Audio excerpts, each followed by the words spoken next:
if you are starting a business and you think that's not the case, it's time to wake up.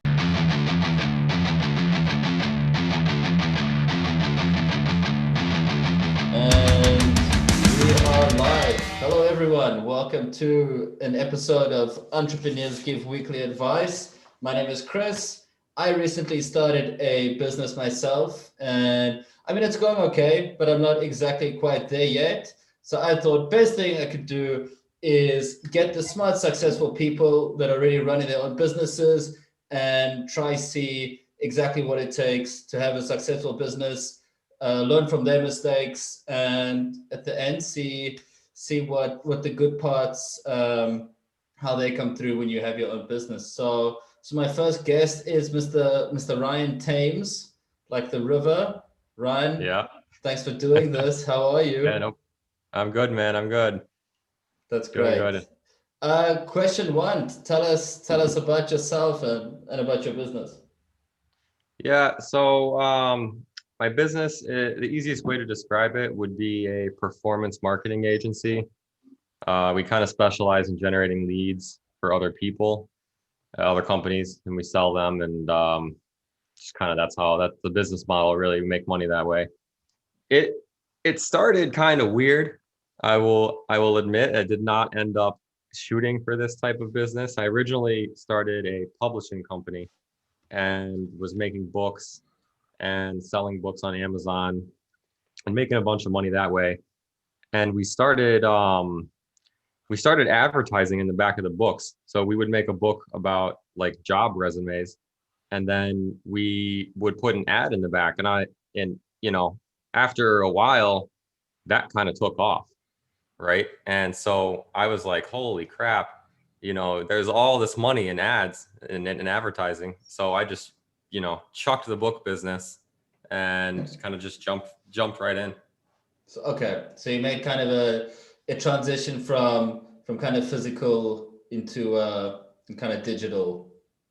Yeah. Yeah. Well, a transition to publishing content versus, I guess, publishing ads, really. Yeah. But Okay. Okay. So question two is everyone talks about how hard it is to run your own business. Like I just started, it is like things just keep coming out of nowhere. I want to ask you what's been like a really hard situation that you've had, like, like terrible, like you just want to give up, and how do you get through those situations? Because I know they say uh, like 90% of businesses fail, and that's probably just because people they probably run out of pro- money, but probably also more just than that. just just probably they can't keep it together. I give you Yeah, the mic. I would say that there's been quite a few of those situations in which, it's like borderline, are we going to make it? Do we keep going? Um, Probably the first one initially, the one that would be the most relatable to people starting up, was not having money to begin with, right? So obviously I started the publishing business. That one I was able to start with like $200. And, it took me a year and a half. I just kept reinvesting all the money that the books made and got up to the point where I was making, a couple grand a month from it. But then when I started the publishing or the advertising side, it got very difficult with the cash flow and the money. I mean, there was a point where I was, like, I think I was telling you earlier, I was almost 40 grand in debt. Yeah. Yeah, I know it's really gross. I had a credit card, American Express, and they want payment in full every month. And I think there was like 20 or 30 grand on that. So every single month I had to come up with 30 grand to pay this credit card, right? Yeah. And meanwhile, I'm in debt, so it's not like I even have money to spend to make more money. So that it just became this cycle of like, okay, I gotta make money to pay this card, to then pay another card, to then live off of, to then, um, I would say the only real way I got out of it was just by being very savvy with getting money. like with getting lenders. You know, I had money from friends that I was lucky enough to get a couple thousand from them, and you just have to kind of juggle the payments and everything until something works. I mean, just don't give up, you know. Like, Like if I had quit, I would be I would be oh, in then a you would have really the horrible debt as spot. well. Yeah. Yeah. I forgot what movie it is, but the guy had a quote. He's like, "It's amazing what you can do when you have no choice." I completely Right. forgot the name of the movie, but I mean, I can't imagine that. And hey, maybe this happens to me, and hopefully, I'll have the strength to kind of soldier on. But now you have like this credit card debt with this one, 40 grand in debt. Like, how do you like when you wake up, are you just like, oh, or are you just like, Yeah. come on, It come was on? it was kind of a little bit of both. I would say to add to your point earlier about not giving up, I just jumped all in. At that point, I quit my main job. I quit everything, and I was like, I'm gonna make this work or it's going to ruin me. Right. And I think that actually that when that happened, it was weird. It was like I was in all this debt. I was in all this debt. And then I quit everything. And like 2, 3 months later, boom, like, all of a sudden money was pouring in and the debt was gone. And I went from 40 grand in debt to, I think, almost 100 grand positive within like 4 months. Uh, So how was that when you started to see the light? Where you're like, I'm gonna go to church from now on. Like yeah, it's all yeah. real. I'll become a I was Buddhist. I praying to don't the care. gods. I was like, Yeah, yes. all of them, No, all I of the know. gods. Yeah. Yeah, I mean, I know I was excited, man. I was like in my car, like screaming, like just like we did it. Like, What was the first kind of break? Like, what was it? An email? Did you check your bank balance? Was it like a deal that just went through? Like I think it was just like the first the glimmer of lights. well, see, that's the thing. The first glimmer of light was a year before that.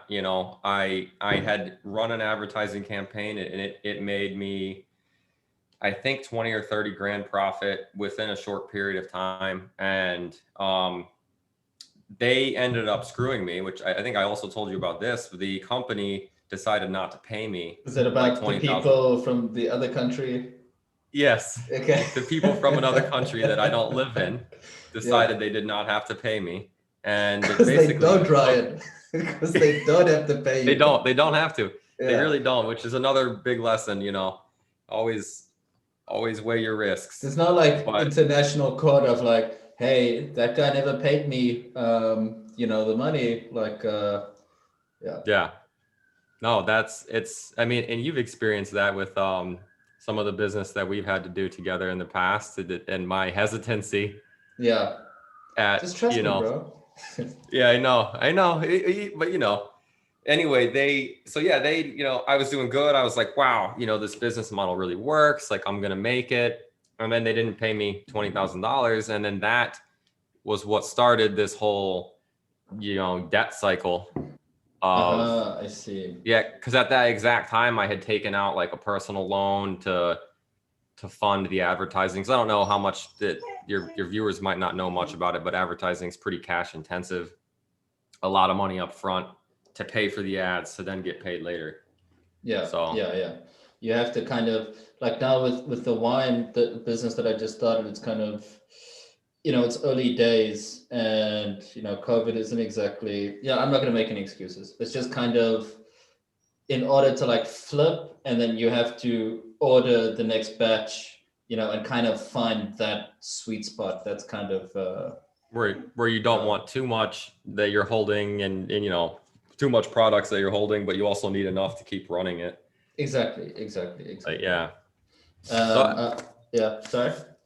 I was gonna say, so I think it was kind of a two-part break. You asked about the break. When did I notice that things were doing better, and so it was kind of a year before I got hit with that, and then but that stuck in my head. I was like, okay, there was a win there. Just because something didn't work out, you learn from that. don't trust people in other countries. Yeah. Fully, I mean, obviously you can trust some, but it depends. Just choose wisely. And then, but the things can still work. So I just kept chugging. And then a year later, it started, you know, uh, So you see movies like Wolf of Wall Street where dude is there and he's like putting money on the girl because they have to get that money into Switzerland. I can't remember exactly what it was, but like you hear stories of, and maybe this isn't the best question to ask people because maybe they don't want to be too honest. But yeah. do you have like a crazy business story that kind of comes to your head? You know, if it's money and cocaine, then maybe don't share it. I'll cut that part out. But Yeah. if anything comes to mind. In terms of like getting money and funding money, or in terms of like just anything that has to do with money? Whatever, yeah. Anything that has to do with money. That's see the way you start it. That's a interesting. I would say that things for me started very early. Okay. At about the age of 18, I found ways to make money that were unorthodox and you had against against the norm, but buying and selling things that were priced low and then selling them higher. I mean, that's kind of, if you look at, you know what, forget that whole story. But if you look at this is just something that I've noticed after years of being in business. If you look at most of the very successful business owners, you will notice that as you follow their path from beginning to where they are now, right? In the beginning, most of them were not playing by the rules. Okay. Yeah.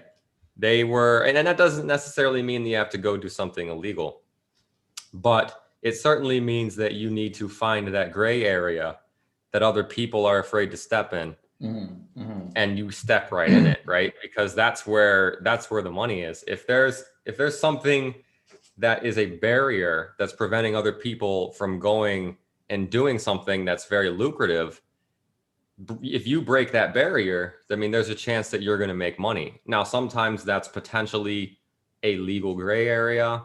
Sometimes it's potentially a moral gray area.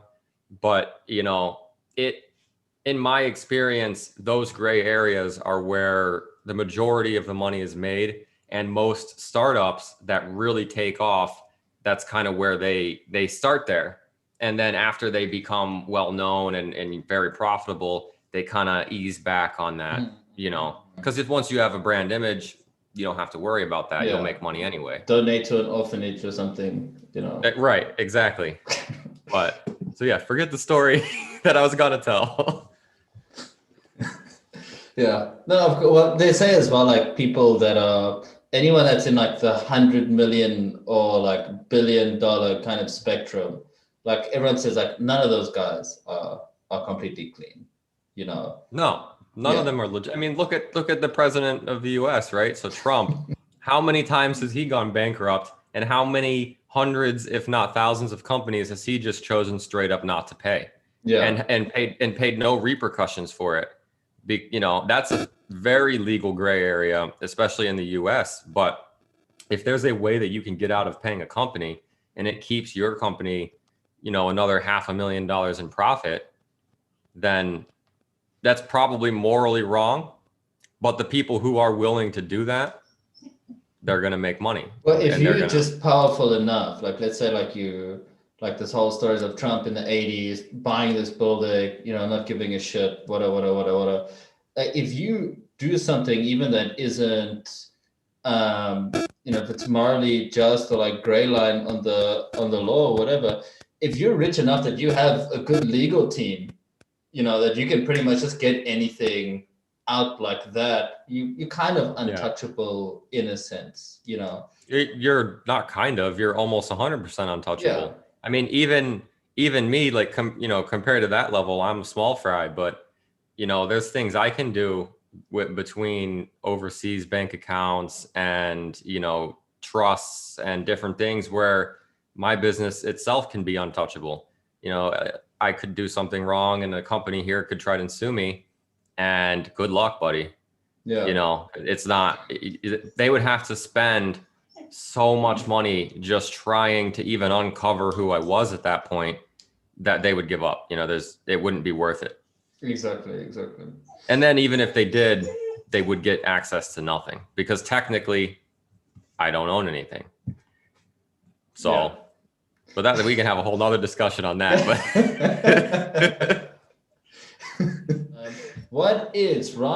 What's the best thing about, you get out of the hard times, you see the money coming in. What's the best thing about having your own business, dude? I would say the best thing is freedom, right? Like you have the freedom of time, you have the freedom of location if you so choose. Some people have businesses in which location is important. Mine, it's not. But it again is a choice with your business, and there are ways you can outsource any business to the point in which you are not dependent on the location.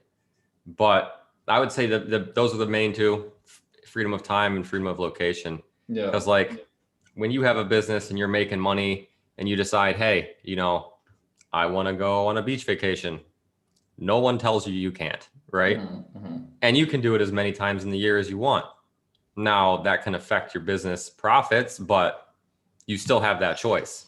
Yeah, I mean, if you can manage your expenses, then you can go a bit hard on the sauce the night before, and you can kind of wake up and you don't want to work, you just order McDonald's and chill in bed the whole day. Like that's like no one can tell you have to go to the office. Exactly. And that's awesome. Kind of what I do. I tend in the winter to work more, right? So like when it's cold out and there's snow and everything, I work a ton more. And then come summertime, I stop working. I mean, this summer I stopped for almost 3 months. I just stopped, went hiking, spent time outside. I was going for more of like a motivational Gary V type of show, Yeah. I work till midnight every day. No, but that's the other half of it, right? So like in the winter, when I am working a lot, I work from the second I wake up until the second I go to bed. All day, every day. I'll be out at dinner working.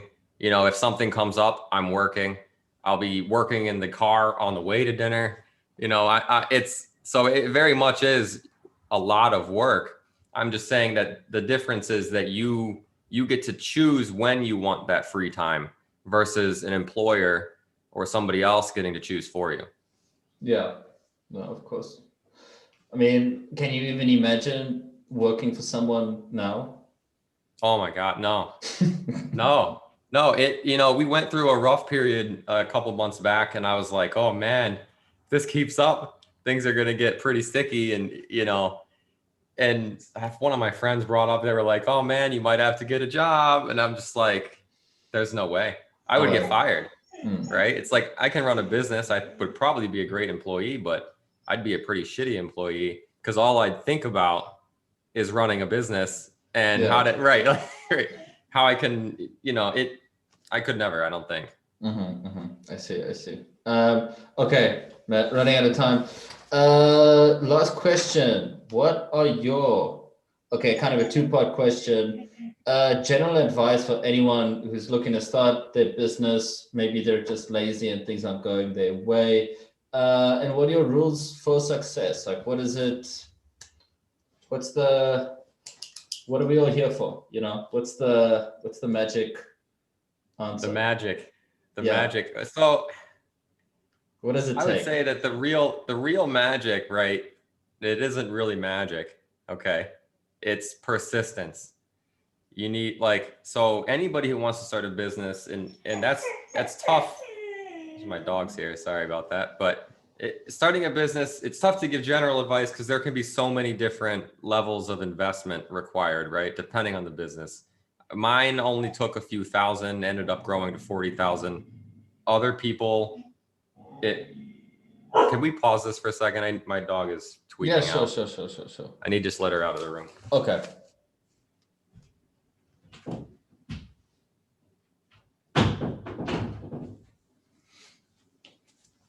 Sorry, that was distracting. other businesses, they can start, some people have $500,000 investment. I mean, some restaurants cost a couple $100,000. So I can't really speak monetarily, as to what people should do. But the basic idea for me is you want to try one thing and you want to really hone in on it. Okay. And like, I see too many people, they want to start a business up and they're like, they try this thing and then they try that thing and then they try another thing and then but they never really give any single one idea a full try and a commit to it. I would say really for about a year you need to go hard, and that's gonna be more difficult, like I said, depending on the finances and what people have access to. But and then if it doesn't work, right? Because like they said, 90% of businesses fail, and my businesses have failed, and especially in the beginning. It just didn't work. Things were not going well. But you need to pivot, right? So that doesn't necessarily mean you quit and try something completely new, but it means that you need to try maybe what it is you're doing from a different angle. From a just a totally different method of what it is you're doing. Like if you were running a restaurant, maybe you try rebranding as a completely different type of restaurant, one that might have a different local connection with the local people. Or for me, it was going from a book publishing company, which was making money, but it was struggling, and I pivoted that into advertising. Now it's different, but they also had a lot of similarities. So the knowledge that I gained in one helped a lot in the next one. And I could have just given up, right? And that's where the persistent part comes in. And you just have to keep going. And eventually, something will work, or at least something will start gaining traction. You might have to pivot 2, 3, 4 times before you find your winner, but you will find it if you keep going. Awesome.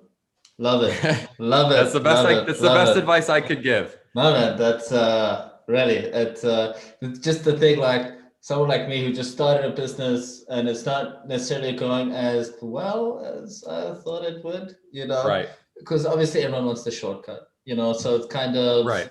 And it's just like I'm just starting to realize shortcuts, and no one gives a shit. There are none. And it's a really ruthless world out there. I mean, most businesses, like I sent a quote to you earlier, are trying to cannibalize the other businesses that are in competition with them. And if you are starting a business and you think that's not the case, it's time to wake up. Exactly. Because no one cares about your business except for you. Even the consumers don't care. The only reason they care is if you do something that benefits them. So literally no one cares but you. And maybe your family. Yeah, like I've already bombed all of my competitors, so I know where they live. I found them already, Bombed them? All right, cut that out. You're going to jail. Yeah. Probably not. Okay. No. Yeah. Well, man, I guess we'll leave it at that. That's just the perfect time that I wanted. Do you like my mo? Yeah, it's looking good, man. Dude, my friend, I'm doing a little scruffy, a little. You got a soul patch. Yeah, that's the only thing that grows. I can grow here and here, and that's it. No, I just ended with 2 things about your business, and just first thing is, if you are watching, and we do actually manage to put this on YouTube and wherever, I do have a mustache because my good friend got cancer. It's crazy. He's like 34 years old. This dude can run marathons, never smoked a cigarette in his life. Goes to the doctor. The doctor's like, what's that? Throat cancer, man. So he's chemo. So I'm just saying, won't bore you guys with our problems, but I will put a link to his GoFundMe. It costs nothing. Check it out. Why not? So yeah. There we go. And at the end, so Ryan, bit of self-promotion, we'll leave it there. Tell us about your business, who you are, if you want people to find you, how they can find you. Maybe you can generate people leads. What's the story? Yeah. If you are interested, if you've heard this and you're interested in generating leads for your company, whatever that means to your company. That can be anything from solar leads to sales to maybe you're in auto insurance or life insurance, doesn't matter. You can find us at pinnaclepublish.com. Just go on there, hit the contact button. We'll reach out to you and let's make something happen. If Ryan's in a good mood, he'll reach out to you. If not, then yeah. Okay. Depends on how busy we are. Yeah. Or if it's summer or not, you know. Of course. We're on that vacation mode. Well, you guys will have I guess a quarantine now. So I guess it's time for hard work. So it is, yeah. But they're cutting back now with in New York. They're closing things back up. Dude, I'm not in America. I'm just getting my popcorn and I'm just watching it every day and I'm just eating. I don't know what to expect. I don't care anymore. Just gonna see what happens. That's where I'm at. I really don't care anymore. I mean, I care obviously about politics in my country, but like it's a really it's not in your hands. Show. As soon as you realize it's not in your hands at all, it's pretty much just, see what happens. Yeah. Rock and roll. Exactly. Rock and roll. All right, buddy. Rock and roll. We'll leave it there. Thanks so much. Enjoy your work and chat soon. Yeah, man. Thanks for having me. Cool. Bye, Ryan.